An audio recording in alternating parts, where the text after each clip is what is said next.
여기가 신림역 4번 출구 앞입니다. 1969년에 제가 태어났을 때부터 지금까지 제 인생의 절반 이상을 보낸 곳이죠. 그런데 오늘따라 이 골목으로 들어가는 발걸음이 참 무겁습니다. 예전엔 여기서부터 어깨를 치고 다녀야 했거든요. 호객행위하는 소리, 오토바이 소리, 그 소란스러움이 곧 활기였는데 지금은 제 발자국 소리만 들리네요. 사람이 바글바글하던 이곳이 왜 이렇게 변했을까? 참 낯섭니다. 이 집 사장님도 결국 나갔네요. 저랑 형님 동생하며 고생 참 많이 했던 집인데 유리창 너머로 저 뒤집힌 의자들 좀 보세요. 먼지만 뽀얗게 쌓였네. 장사는 결국 사람 마음을 얻는 거고 사람이 모여야 돈이 도는 건데 이렇게 테이블이 비어 있으니 신림동이라는 거대한 심장이 멈춘 것 같아요. 눈을 감으면 지금도 들립니다. 총각, 양 많이 줄게 들어와! 하던 이모님들 목소리가요. 그 북적임이 다 어디로 갔을까요? 자, 이제 고시촌으로 좀 올라가 볼까요? 이 가파른 언덕길. 예전엔 전국에서 개천의 용이 되겠다고 올라온 수재들이 책가방 메고 끝도 없이 줄지어 올라가던 길입니다. 방이 없어서 난리였죠. 그런데 지금 보세요. 임대문이 현수막만 가득합니다. 사람이 없으니 희망도 같이 사라진 것 같아 마음이 아픕니다. 100억을 벌어본 저조차도 이 텅 빈 거리에서는 가끔 막막해집니다. 도대체 우리가 무엇을 놓치고 있는 걸까요? 오늘 저는 이 적막한 거리에서 다시 시작해보려 합니다. 단순히 옛날을 그리워하려는 게 아닙니다. 이 위기 속에 반드시 해답이 있거든요. 제가 이 척박한 신림동에서 어떻게 100억을 일궈냈는지, 그리고 지금 우리 자영업자들이 놓치고 있는 사람의 마음은 무엇인지, 제 인생사를 통해 그 답을 하나씩 꺼내보겠습니다. 제 이야기는 제가 태어난 저 위, 현대아파트 자리에 있던 판자촌에서부터 시작됩니다. 자, 같이 가보시죠. 지금 제가 서 있는 이곳, 참 언뜻하죠? 신림동 현대아파트입니다. 하지만 제 머릿속엔 자꾸 다른 풍경이 겹쳐 보입니다. 1969년 제가 태어났을 때 이곳은 지독한 가난의 상징이었던 판자촌이었거든요. 제 인생의 뿌리가 바로 이 땅 밑에 묻혀 있습니다. 지붕은 양철이라 비만 오면 함부로 북소리가 났고 겨울엔 문틈으로 칼바람이 들어와서 이불을 머리끝까지 뒤집어 써야 했어요. 근데 참 희한하죠? 그때가 전혀 불행하게 기억되지 않아요. 골목에 나가면 항상 친구들이 있었고 어느 집 담벼락 밑에 가도 사람 온기가 있었거든요. 좁은 골목이 우리에겐 세상에서 가장 큰 운동장이었습니다. 그때는 옆집에 숟가락이 몇 개인지도 다 알았어요. 우리 어머니가 국 한 그릇 더 끓이면 당연하게 옆집 담장 너머로 보냈고 그 집은 또 고구마를 삶아서 가져왔죠. 나보다 우리라는 말이 더 익숙했던 시절. 저는 거기서 장사의 가장 큰 미천을 배운 것 같아요. 돈보다 귀한 건 결국 내 곁에 있는 사람이라는 것. 사람이 모여서 서로를 위할 때 그 안에서 어마어마한 에너지가 나온다는 걸 그때 몸으로 배운 겁니다. 가난은 부끄러운 게 아니었습니다. 오히려 저에게는 사람의 마음을 읽는 법을 가르쳐준 가장 귀한 선생님이었죠. 이 판자촌에서 배운 사람 냄새가 없었다면 훗날 제가 순대타운과 고시촌에서 사람들의 마음을 얻을 수 있었을까요? 절대 불가능했을 겁니다. 제 100억 신화의 진짜 주인은 바로 그 시절 저와 함께 울고 웃었던 신림동 사람들이었습니다. 이제 그 사람들을 만나러 순대타운으로 내려가 보겠습니다. 자, 이제 제가 가장 치열하게 살았던 시절로 가보겠습니다. 90년대 신림사거리, 여긴 그야말로 해 뜨지 않는 나라였어요. 밤새도록 불이 꺼지지 않았거든요. 제 청춘의 무대는 바로 저기 보이는 순대타운이었습니다. 가난을 이겨내고 싶었던 청년에게 이 거리는 유일한 기회의 땅이었죠. 가게 문을 열면요, 연기가 자욱하고 사람 목소리에 귀가 먹먹할 정도였어요. 그게 얼마나 기분 좋은 소음이었는지 모릅니다. 저는 순대를 볶으면서 항상 손님들을 관찰했어요. 저분은 뭘 좋아할까? 어떻게 하면 한 번 더 웃게 할까? 단순히 음식을 파는 게 아니라 이 뜨거운 열기 속에서 사람들의 마음을 읽는 법을 배웠습니다.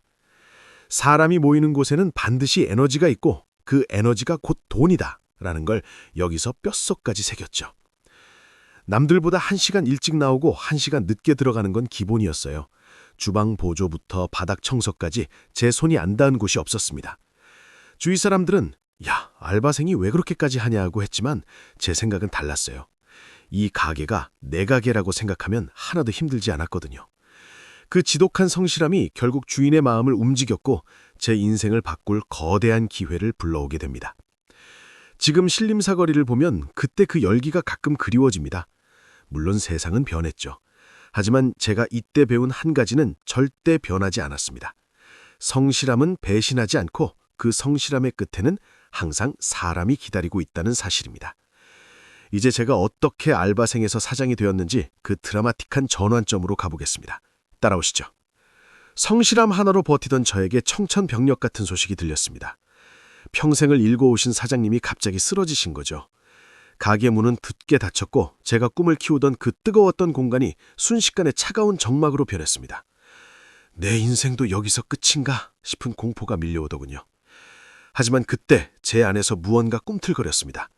이대로 보낼 순 없다. 내가 살려보자 라는 오기였습니다. 주인 아주머니를 찾아갔습니다. 다들 폐업하라고 이젠 끝났다고 할 때 전 무릎을 꿇었어요. 아주머니, 제가 하겠습니다. 저 믿어주셨잖아요. 제가 이 가게 사장님 명성에 누 안 끼치고 다시 살려보겠습니다.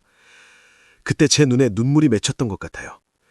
아주머니가 한참을 제 얼굴을 보시더니 제 손에 가게 열쇠를 쥐어주셨죠. 그 열쇠의 무게, 아마 평생 잊지 못할 겁니다. 그건 단순한 가게 열쇠가 아니라 제 운명의 열쇠였으니까요. 사장이 되고 나서 제일 먼저 한 게 뭔지 아세요? 맛은 기본이고 고기를 더 썰어 넣었습니다. 저 젊은 총각이 하더니 더 좋아졌네 소리가 듣고 싶었거든요. 손님 한 분 한 분 이름을 외우고 취향을 맞췄습니다. 예전엔 그냥 알바생으로 친절했다면 이젠 내 목숨을 건 주인이 되어 사람들의 마음을 훔치기 시작한 거죠. 돈을 벌기 위해서가 아니라 나를 믿고 찾아준 사람들을 실망시키지 않기 위해 뛰었습니다. 그랬더니 기적이 일어났어요. 텅 비었던 가게에 다시 줄이 서기 시작한 겁니다. 사람들은 말합니다. 위기가 오면 끝이라고. 하지만 제가 겪어보니 위기는 준비된 사람에게만 오는 가면을 쓴 기회더군요. 제가 만약 평소에 성실하지 않았다면 아주머니가 열쇠를 주셨을까요? 제가 사람의 마음을 읽지 못했다면 손님들이 다시 돌아왔을까요? 결국 답은 다시 사람이었습니다. 자, 이제 이 순댓국 장사로 모은 돈이 어떻게 거대한 자본으로 연결되는지 그 짜릿한 재개발 이야기를 해보겠습니다. 따라오시죠. 열심히 순댓국을 팔고 있는데 제가 태어난 신림 이동 판자촌에 큰 난리가 났습니다. 바로 재개발이었죠. 처음엔 겁부터 났어요. 우리 부모님 평생 일군 보금자리가 없어지나 싶었거든요. 그런데 낡은 집들이 무너지고 거대한 장벽이 세워지는 걸 보면서 묘한 기분이 들었습니다. 수십 년간 흙먼지 날리던 그 좁은 골목들이 통째로 사라지고 있었으니까요. 그때는 몰랐습니다. 그 무너지는 소리가 새로운 기회의 문이 열리는 소리였다는 걸요. 공사가 끝나고 부모님과 함께 새 아파트에 들어서던 날, 전 충격을 받았습니다. 양철 지붕 아래서 물이 새던 그 땅 위에 으리으리한 현대 아파트가 들어선 거예요. 단순히 집이 좋아진 게 아니었습니다. 부모님이 수십 년간 고생하며 지켜온 땅의 가치가 상상할 수 없을 만큼 뛰었더라고요. 제가 10년 동안 잠 안 자고 순댓국 팔아서 모을 돈보다 이 공간의 변화가 만들어낸 가치가 훨씬 컸습니다. 자본주의의 진짜 얼굴을 그때 똑똑히 본 거죠. 아파트 거실에 앉아 밖을 내다보는데 이런 생각이 들더군요. 아, 열심히 몸으로만 뛰는 게 장사의 전부는 아니구나. 지금까지 저는 사람의 마음을 얻어 순댓국을 파는 법을 배웠다면 이제는 사람이 모이는 공간 자체의 가치를 보는 눈이 생기기 시작했습니다. 신림동이라는 이 거대한 땅이 사람들을 끌어모으고 그 사람들이 모이는 곳에 돈이 흐른다는 원리를 깨달은 겁니다. 이제 제 목표는 더 이상 순댓국 한 그릇에 머물지 않게 되었습니다. 부모님은 이제 편안하게 여생을 보내실 수 있게 됐습니다. 저도 여기서 안주하면 편했겠죠. 하지만 전 가슴이 뛰기 시작했습니다. 이 공간의 마법을 내 사업으로 가져올 순 없을까? 단순히 남이 지어준 아파트에 사는 게 아니라 내가 직접 가치 있는 공간을 만들어 사람들을 모아보고 싶다는 야심이 생긴 겁니다. 자, 이제 이 안락한 아파트를 박차고 나가 제가 고시촌 산동네 낡은 건물을 사러 가는 인생 최대의 도박 이야기를 들려드리겠습니다. 새 아파트에서의 삶은 달콤했습니다. 비도 안 새고 겨울엔 따뜻하고 부모님은 이제 고생 끝났으니 여기서 같이 편하게 살자고 하셨죠. 솔직히 흔들렸습니다. 나도 이제 좀 쉬어도 되지 않을까 하는 생각이 매일 밤 찾아왔거든요. 그런데 거울 속의 제 모습을 보니 예전 순대타운에서 땀 흘리며 눈을 반짝이던 그 청년이 없는 겁니다. 배부른 사자처럼 늘어져 있는 저 자신을 보며 무서운 생각이 들었습니다. 이대로 있으면 내 인생은 여기서 멈추겠구나 하고요. 재개발로 얻은 아파트, 참 귀한 선물입니다. 하지만 그건 제 실력이 아니었어요. 부모님의 인내와 시대의 운이 만든 결과였죠. 전 제 손으로 직접 성을 쌓고 싶었습니다. 비바람이 불어도 당당히 이건 내가 만든 거다 라고 말할 수 있는 그런 인생 말입니다. 순대 장사하며 모은 돈, 그리고 부모님께 마지막으로 부탁드려 받은 종잣돈, 그게 제 인생 마지막 배수진이었습니다. 여기서 실패하면 죽는다는 각오로 다시 신발끈을 묶었습니다. 어머니께 말씀드렸을 때 어머니는 우셨어요. 왜 그 고생길을 다시 가려고 하냐고요. 하지만 전 말씀드렸습니다. 어머니, 전 더 큰 세상을 보고 싶습니다. 신림동이라는 이 거대한 동네에 제 이름 석자를 박은 건물을 올리고 싶습니다. 믿어주세요. 제 눈빛에서 진심을 읽으셨는지 아버지가 조용히 통장을 내미시더군요. 그 통장을 받아들고 나오는데 아파트 현관문이 평소보다 훨씬 무겁게 느껴졌습니다. 이 문을 나가는 순간 전 이제 돌아갈 곳 없는 야생으로 나가는 거니까요. 아파트 단지를 나와 제가 향한 곳은 세련된 강남이 아니었습니다. 다시 신림동, 그것도 가장 깊숙한 고시촌 언덕 위였습니다. 다들 지는 해라고 말하던 고시촌.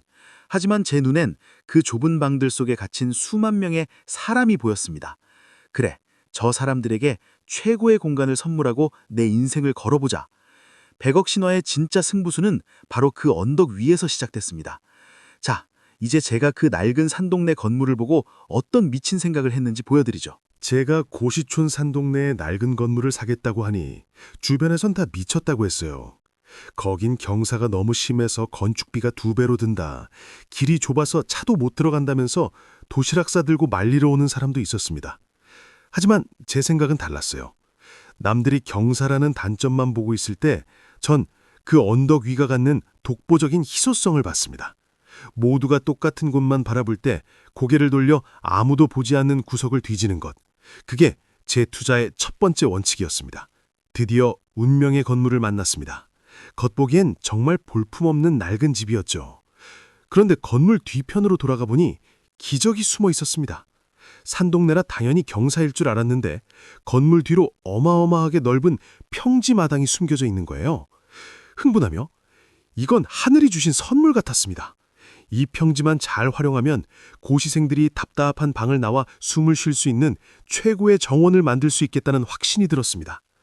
남들은 쓰레기 더미를 봤지만 전 그 자리에 들어설 명품 휴식 공간을 본 겁니다. 그 건물 옥상에 올라갔을 때를 잊지 못합니다. 신림동이 발 아래로 쫙 펼쳐지는데 가슴이 뻥 뚫리더군요. 그래, 공부에 지친 학생들이 저녁 노을을 보며 다시 꿈을 꿀 수 있는 곳을 만들자. 조망권은 단순히 경치가 좋은 게 아닙니다. 사람의 마음을 치유하고 다시 힘을 내게 만드는 무형의 가치죠. 이 가치는 돈으로 환산할 수 없습니다. 저는 그날 건물을 산 게 아니라 학생들의 꿈을 담을 그릇을 샀던 겁니다. 누구도 주목하지 않던 버려진 땅. 하지만 제 눈엔 100억 가치가 넘는 금싸라기 땅으로 보였습니다. 지도를 수백 번 보고 신발 밑창이 닳도록 이 골목을 누빈 끝에 얻은 결론이었죠. 안목은 어느 날 갑자기 하늘에서 떨어지는 게 아닙니다. 남들이 편한 길을 갈 때 험한 언덕을 오르고 남들이 포기할 때 한 번 더 들여다보는 그 집요함이 안목을 만드는 겁니다. 자, 이제 이 낡은 땅 위에 제 모든 것을 건 고시원을 올리는 그 사투의 현장으로 가보시죠. 건물을 짓기로 마음먹었을 때 제 손엔 가진 돈보다 갚아야 할 대출 서류가 더 많았습니다. 매달 돌아오는 이자 날짜만 되면 숨이 턱 밑까지 차올랐어요. 잠을 청해대 머릿속에선 숫자들이 춤을 추고 만약 여기서 멈추면 우리 가족은 길거리로 나앉는다는 공포가 저를 짓눌렀습니다. 밤마다 차가운 물로 세수를 하며 스스로에게 물었습니다. 할 수 있겠나? 대답은 언제나 해야만 한다였습니다. 단순히 돈만 빌린 게 아니었습니다. 저는 현장에서 살다시피 했어요. 인부들보다 먼저 나와서 자재를 확인하고 설계도면대로 제대로 지어지는지 눈에 불을 켰습니다. 특히 제가 발견한 그 평지마당을 어떻게 활용할지가 가장 중요했어요. 학생들이 공부하다 나와서 쉴 때 여기서 살길 잘했다는 생각이 들어야 했거든요. 그 정원 하나를 만들기 위해 수백 번을 엎고 다시 그렸습니다. 제 땀과 눈물이 시멘트 반죽에 섞이지 않은 곳이 없습니다. 대출 이자가 무서워도 자재비는 아끼지 않았습니다. 방음, 채광, 환기, 고시생들에겐 이건 생존의 문제잖아요. 남들은 대충 지어서 돈만 벌라 했지만 저는 사람을 봤습니다. 제가 순대 장사할 때 고기 한 점 더 얹어주던 그 마음으로 벽돌 한 장, 타일 하나도 최고로 골랐어요.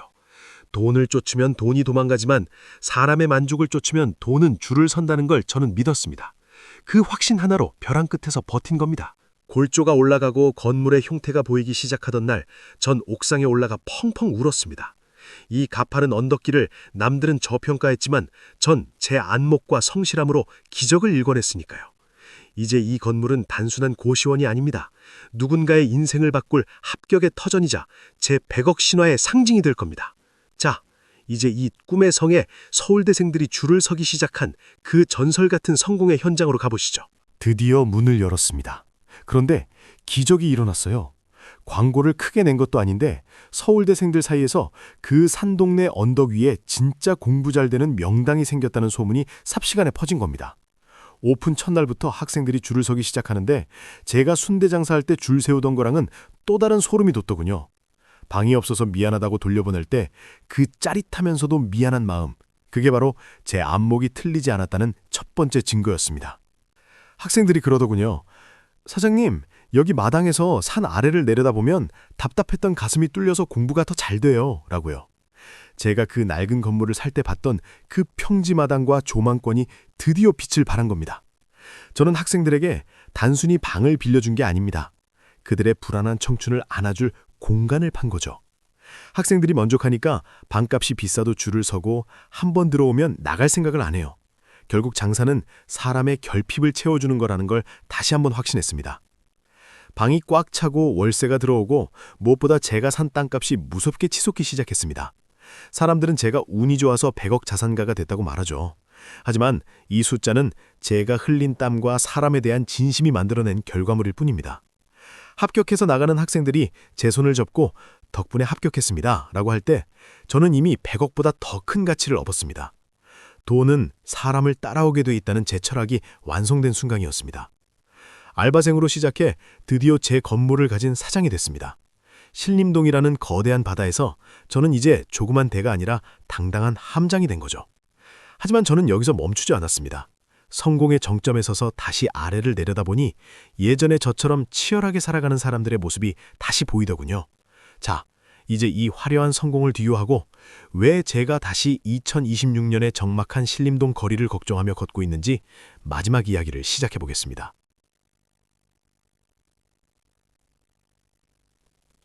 다시 2026년의 거리에 섰습니다. 100억 자산가가 되어 돌아본 이 거리는 제 기억 속의 신림동이 아닙니다.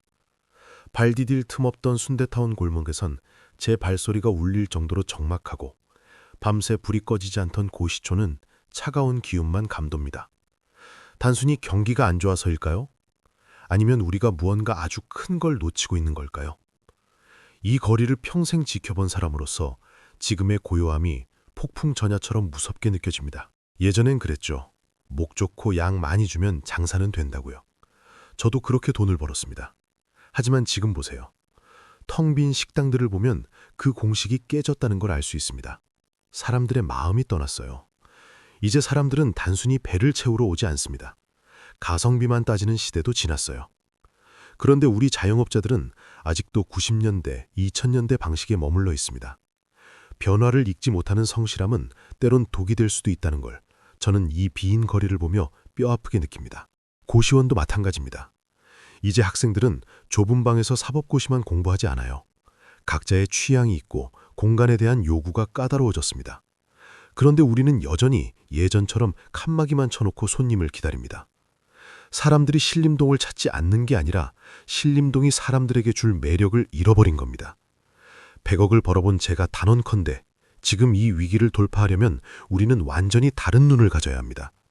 과거의 영광은 이제 잊어야 해요. 여러분, 지금 힘들다고 세상 탓만 하고 계십니까?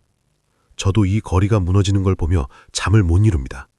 하지만 위기는 항상 본질을 보라고 우리를 다그칩니다. 지금 당신의 가게에, 당신의 공간에 사람들이 다시 모일 이유가 있습니까? 이 질문에 답하지 못하면 우리의 신화는 여기서 끝납니다. 자, 이제 마지막으로 제가 찾은 해답, 이 절망적인 거리에서 다시 희망의 불씨를 지필 수 있는 그 본질에 대해 이야기하며 마무리하겠습니다. 지금 이 영상을 보고 계신 자영업자 여러분, 그리고 오늘이 막막한 청년 여러분. 1969년 판자촌에서 태어나 100억 자산가가 된 저도 사실 매 순간이 위기였습니다. 가게가 문을 닫을 뻔했을 때 대출 이자에 잠 못 이루던 밤, 저 역시 벼랑 끝에 서 있었습니다. 하지만 제가 그 벼랑 끝에서 배운 건 단 하나입니다. 위기는 우리를 주저앉히려는 게 아니라 우리가 가야 할 진짜 길을 찾으라고 등을 떠미는 신호라는 것입니다. 세상이 변하고 기술이 변해도 장사의 본질은 단 1%도 변하지 않았습니다. 바로 사람의 마음을 얻는 것입니다. 90년대 순대타운의 북적임도 고시촌의 합격 명당도 결국 사람들의 결핍을 채워줬기에 가능했습니다. 지금 신림동이 죽었다고요? 아니요. 우리가 사람들의 변화된 마음을 읽어주지 못하고 있을 뿐입니다. 다시 돌아가십시오. 기술이 아니라 사람에게로, 돈이 아니라 손님의 표정으로 돌아가야 합니다. 거기에 100억 신화의 두 번째 열쇠가 숨어 있습니다. 저는 특별한 사람이 아닙니다. 그저 신림동 골목골목을 제 집처럼 누비며 사람 냄새를 쫓아다녔던 평범한 장사꾼일 뿐입니다. 제가 했다면 여러분도 할 수 있습니다. 지금 텅 빈 테이블을 보며 한숨 쉬지 마세요. 그 빈자리를 어떤 가치로 채울 것인지 고민하십시오. 남들이 보지 못하는 평지마당을 찾으려 애쓰십시오. 당신의 안목이 깨어나는 순간 2026년의 이 적막함은 다시금 황금빛 기회로 변할 것입니다. 제 이야기는 여기서 끝이 아닙니다. 저는 오늘 다시 이 운동화 끈을 꽉 조여맵니다. 100억 자산가라는 타이틀은 옥상에 두고 다시 현장으로 내려가 여러분과 함께 호흡하겠습니다. 신림동의 심장이 다시 뛸 때까지, 우리 자영업자들이 다시 활짝 웃을 때까지 제 발걸음은 멈추지 않을 겁니다. 여러분, 절대 포기하지 마십시오. 사람을 믿고 자신을 믿고 다시 시작합시다. 제가 현장에서 기다리고 있겠습니다. 오늘 제 이야기가 여러분의 마음속에 작은 불씨가 되었다면 구독과 좋아요 그리고 알림 설정으로 저와 계속 인연을 이어가 주십시오. 여러분의 그 작은 응원이 댓글로 남겨주시면 제가 다시 현장으로 나가는 가장 큰 힘이 됩니다. 그리고 지금 여러분이 겪고 있는 현장의 아픔이나 궁금한 점들을 댓글로 편하게 남겨주세요. 제가 하나하나 다 읽어보겠습니다. 댓글로 의견을 나눠주시면 저 역시 여러분의 입장에서 한 번 더 생각하고 고민하는 시간을 가질 수 있습니다. 시청해주셔서 감사합니다.